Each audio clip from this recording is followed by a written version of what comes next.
Hello students, ఈరోజు క్లాస్లో మనము బాయిలింగ్ పాయింట్ అంటే ఏంటో తెలుసుకున్నాం అన్న. ఓకే, బాయిలింగ్ పాయింట్ అంటే ఏంటంటే చూడండి, డెఫినేషన్ చూడండి.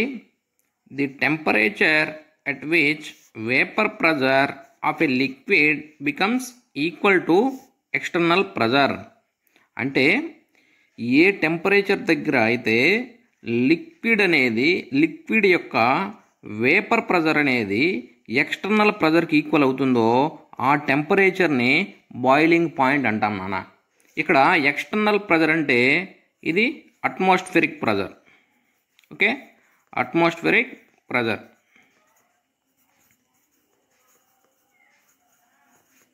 ఓకే, అట్మాస్ఫిరిక్ ప్రెజర్ అంటే ఏ టెంపరేచర్ దగ్గర అయితే లిక్విడ్ యొక్క వేపర్ ప్రెజర్ అనేది ఎక్స్టర్నల్ ప్రెజర్కి ఈక్వల్ అవుతుందో ఆర్ అట్మాస్ఫిరిక్ ప్రెజర్కి ఈక్వల్ అవుతుందో ఆ టెంపరేచర్ని బాయిలింగ్ పాయింట్ అంటాం. ఓకే, దీన్ని ఇన్డెప్త్గా ఎక్స్ప్లెయిన్ చేస్తాను. చూడండి మనము లాస్ట్ క్లాస్లో చెప్పుకున్నాం. లాస్ట్ అంటే ఈ ప్రీవియస్ క్లాసెస్లో చెప్పుకున్నాము. వేపర్ ప్రెజర్ అనే కాన్సెప్ట్ చెప్పుకున్నాం. ఓకే, వేపర్ ప్రెజర్ అంటే ఏంటి? ఏదైనా ఒక కంటైనర్లో వాటర్ అనేది తీసేసుకొని కంటైనర్ యొక్క టాప్ని మూసేసి కింద హీట్ అనేది ఇచ్చినప్పుడు ఈ కంటైనర్లో లిక్విడ్ అనేది ఉంటుంది. ఓకేనా, ఈ లిక్విడ్ అనేది హీట్ ఇచ్చినప్పుడు ఆర్ ఎక్స్టర్నల్ ఎనర్జీ ఇచ్చినప్పుడు వేపర్స్గా కన్వర్ట్ అవుతాయి. ఓకేనా, వేపర్స్గా కన్వర్ట్ అయ్యి ఈ వేపర్ అనేది వాటర్ మీద అగైన్ ప్రెజర్ అనేది ఎగ్జర్ట్ చేస్తుంది. దాన్నే వేపర్ ప్రెజర్ అన్నాం. ఓకేనా, ఇప్పుడు బాయిలింగ్ పాయింట్ అంటే ఏం చెప్పినాము? ఏ టెంపరేచర్ దగ్గర అయితే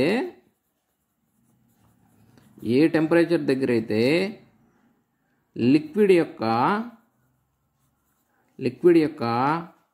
వేపర్ ప్రెజర్ అనేది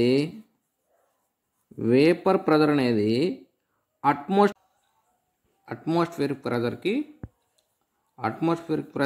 ఈక్వల్ అవుతుందో ఆ టెంపరేచర్ని ఏమంటామంటే బాయిలింగ్ పాయింట్ అనేది అంటామని చెప్పుకున్నాం. ఓకేనా, చూడండి అన్న,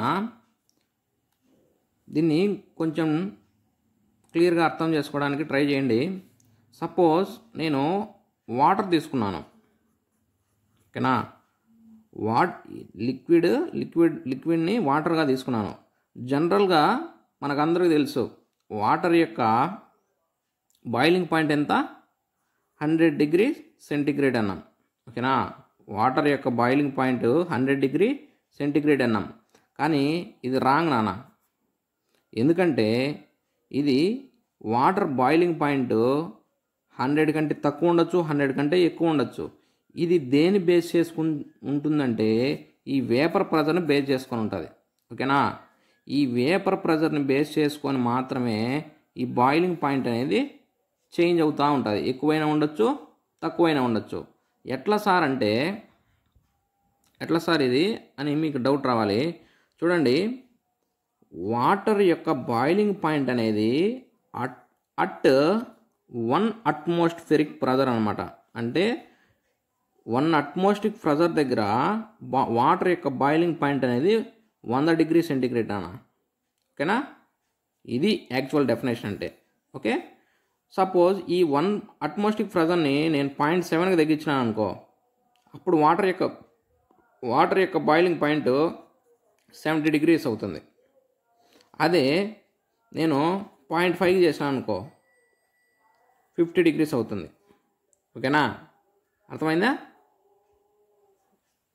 అదే నేను 0కి చేసినాను అనుకో అట్మాస్ఫిరిక్ ప్రెజర్ని, దీని బాయిలింగ్ పాయింట్ ఏమవుతుంది? 0 అవుతుంది. అంటే నేను సపోజ్ ఒక గ్లాస్ ఆఫ్ వాటర్ తీసుకొని ఆ గ్లాస్ ఆఫ్ వాటర్ని వ్యాక్యూమ్లో పెట్టినాను అనుకో, అది వెంటనే హీట్ అయిపోతుంది. ఎందుకంటే అక్కడ వేపర్ ప్రెజర్ అనేది ఏం లేదు, ఆర్ ప్రెజర్ అనేది ఏం లేదు. అర్థమైందా? ప్రెజర్ అంటే అట్మాస్ఫిరిక్ ప్రెజర్. చూడండి, అట్మాస్ఫిరిక్ ప్రెజర్ వేరు, నెక్స్ట్ వేపర్ ప్రెజర్ వేరు. అట్మాస్ఫిరిక్ ప్రెజర్ అనేది ఎక్స్టర్నల్ ప్రెజర్. వేపర్ ప్రెజర్ అనేది ఇంటర్నల్ ప్రెజర్. ఓకేనా, వేపర్ ప్రెజర్ అనేది ఇంటర్నల్ ప్రెజర్. ఎప్పుడైతే ఈ ఎక్స్టర్నల్ ప్రెజర్ ఈ ఇంటర్నల్ ప్రెజర్ ఈక్వల్ అవుతాయో అప్పుడు మాత్రమే వాటర్ అనేది బాయిల్ అవుతుంది. అర్థమైందా? ఇది నాన్న బాయిలింగ్ పాయింట్ అంటే. అర్థమైంది నాన్న? ఏ టెంపరేచర్ దగ్గర అయితే లిక్విడ్ అనేది ఏ లిక్విడ్ ఎక్కువైనా వేపర్ ప్రెజరు అట్మాస్ఫిరిక్ ప్రెజర్కి ఈక్వల్ అవుతుందో, ఓకేనా, లిక్విడ్ యొక్క వేపర్ ప్రెజర్ అనేది అట్మాస్ఫిరిక్ ప్రెజర్కి ఈక్వల్ అవుతుందో, ఓకే, ఆ టెంపరేచర్ని బాయిలింగ్ పాయింట్ అంటాము. ఓకేనా? జాగ్రత్త అర్థం చేసుకోండి. ఈ బాయిలింగ్ పాయింట్ అనేది ఏ ఏ ఫ్యాక్టర్స్ మీద డిపెండ్ అయ్యి ఉంటుంది అంటే చూడండి, ఈ బాయిలింగ్ పాయింట్ అనేది ఫస్ట్ నేచర్ ఆఫ్ లిక్విడ్ మీద డిపెండ్ అయ్యి ఉంటుంది. నెక్స్ట్ ఎక్స్టర్నల్ ప్రెజర్ మీద డిపెండ్ అయి ఉంటుంది. ఓకేనా? చూడండి, నేచర్ ఆఫ్ లిక్విడ్ అంటే మనకు లిక్విడ్స్ అనేవి 2 టైప్స్ ఉన్నాయి. Polar liquids, non polar liquids. ఓకేనా? పోలార్ లిక్విడ్స్ అంటే వాటర్ అలా అన్నమాట. ఓకేనా? చూడండి, పోలార్ లిక్విడ్స్లో ఏంటంటేనా, పోలార్ లిక్విడ్స్లో మాలిక్యులర్ ఫోర్స్ అనేది ఎక్కువ ఉంటుంది. ఇంటర్నల్ మాలిక్యులర్ ఫోర్స్ అనేది ఒక్కొక్క మాలిక్యూల్కి మధ్య ఎక్కువ ఫోర్స్ ఆఫ్ అట్రాక్షన్ అనేది ఎక్కువ ఉంటుంది. ఓకేనా? కాబట్టి ఫోర్స్ ఆఫ్ అట్రాక్షన్ ఎక్కువ ఉంటుంది కాబట్టి మనం లిక్విడ్ అనేది వేపర్గా మారాలంటే ఎక్కువ హీట్ అనేది మనము ఇవ్వాలి. ఓకేనా? ఎక్కువ హీట్ అనేది ఇవ్వాలి అంటే బాయిలింగ్ పాయింట్ అనేది ఎక్కువ ఉంటుంది. ఓకేనా? బాయిలింగ్ పాయింట్ అనేది ఎక్కువ ఉంటుంది. ఓకే, అంటే పోలార్ లిక్విడ్స్లో బాయిలింగ్ పాయింట్ అనేది ఎలా ఉంటుందంటే ఇన్వర్స్లీ ప్రపోర్షన్లో ఉంటుంది. అంటే పోలార్ లిక్విడ్స్ ఎక్కువైనాయి అనుకో బాయిలింగ్ పాయింట్ తక్కువ అవుతుంది. ఓకే, నెక్స్ట్ నాన్ పోలార్ లిక్విడ్స్లో ఎలా ఉంటుంది బాయిలింగ్ పాయింట్ అంటే డైరెక్ట్లీ ప్రపోర్షన్లో ఉంటుంది. ఎందుకంటే నాన్ పోలార్ లిక్విడ్స్లో మీకు ఇంటర్నల్ మాలిక్యులర్ ఫోర్స్ అనేది తక్కువ ఉంటుంది. ఓకేనా? ఇంటర్నల్ మాలిక్యులర్ ఫోర్స్ అనేది తక్కువ ఉంటుంది. అంటే తక్కువ బాయిలింగ్ పాయింట్ దగ్గరనే మనకు లిక్విడ్ అనేది వేపర్గా మారిపోతుంది. ఓకేనా? దీనికి ఎగ్జాంపుల్ ఏంటంటే పోలార్ లిక్విడ్స్లో మనం వాటర్ చూడండి, వాటర్ యొక్క బాయిలింగ్ పాయింట్ ఎంతంటే 100 degrees centigrade at 1 atmosphere. Okay, next అదేవిధంగా నాన్ పోలార్ లిక్విడ్లో ఇథర్ యొక్క బాయిలింగ్ పాయింట్ ఎంతంటే 34.6 degrees సెంటిగ్రేడ్. ఓకేనా? ఇది మీకు ఇంకా అర్థం అవ్వాలంటే బాగా మనము నార్మల్ ప్లేన్ ఏరియాలో వాటర్ని బాయిల్ చేయాలంటే ఎక్కువ హీట్ అవసరం, అంటే 100 degrees అట్లా కావాలా. అదే మీరు హిల్లీ రీజియన్ లేకపోయి వాటర్ని బాయిల్ చేయండి, అక్కడ వాటర్ అనేది అట్ 70 degrees 75 degrees దగ్గరనే వాటర్ అనేది బాయిల్ అయిపోతుంది. ఓకేనా? మీరు కావాలంటే ఎప్పుడన్నా ప్రాక్టికల్గా ఒకసారి వెళ్ళి చూడండి, చేయండి నాన్న. హిల్లీ ఏరియాస్లో ఏంటంటే అక్కడ ఎక్స్టర్నల్ ప్రెజర్ అనేది ఉండదు. ఓకేనా? హిల్లీ ఏరియాస్లో ఏమవుతుందంటే ఈ ఎక్స్టర్నల్ ప్రెజర్ అనేది ఉండదు, ఎయిర్ డిస్టర్బెన్సెస్ ఏమి ఉండవు. ఓకేనా? కాబట్టి అక్కడ ఎక్స్టర్నల్ ప్రెజర్ ఉండకపోవడం వల్ల ఏమవుతుందంటే ఈ ఇంటర్నల్ ప్రెజర్ అనేది ఎక్స్టర్నల్ ప్రెజర్కు ఈక్వల్ అవ్వడానికి ట్రై చేస్తుంది, త్వరగా ఈక్వల్ అవ్వడానికి ట్రై చేస్తుంది. అంటే తక్కువ హీట్ దగ్గరనే మనకు వాటర్ అనేటి బాయిల్ అయిపోతాయి. ఓకేనా? నెక్స్ట్ చూడన్న, నెక్స్ట్ ఫ్యాక్టర్ ఏంటంటే ఎక్స్టర్నల్ ప్రెజర్. ఓకే, ఈ ఎక్స్టర్నల్ ప్రెజర్ అనేది ఎప్పుడు కూడా directly proportion to boiling point. అంటే ఎక్స్టర్నల్ ప్రెజర్ అనేది ఎక్కువైందనుకో బాయిలింగ్ పాయింట్ అనేది కూడా ఎక్కువ అవుతుంది. ఎక్స్టర్నల్ ప్రెజర్ తక్కువైందనుకో బాయిలింగ్ పాయింట్ కూడా తక్కువ అవుతుంది. ఎలా అనేది ఇక్కడే చెప్పినాం.